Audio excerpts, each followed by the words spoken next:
உங்களுக்கான இன்றைய வாக்குத்தத்தம். அவன் கிட்ட போய் அவனை முத்தஞ்செய்தான்.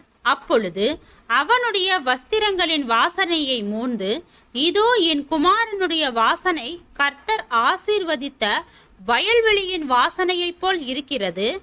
தேவன் உனக்கு வானத்து பனியையும் பூமியின் கொழுமையையும் கொடுத்து மிகுந்த தானியத்தையும் திராட்சை ரசத்தையும் தந்தருளுவாராக. ஜனங்கள் உன்னை சேவிக்கவும் ஜாதிகள் உன்னை வணங்கவும் கடவர்கள் உன் சகோதரருக்கு எஜமானாய் இருப்பாய். உன் தாயின் பிள்ளைகள் உன்னை வணங்குவார்கள்.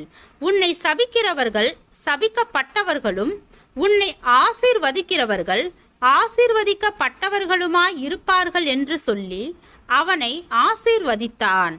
ஆதியாகமம் 27வது அதிகாரம் வசனம் 27, 28, 29.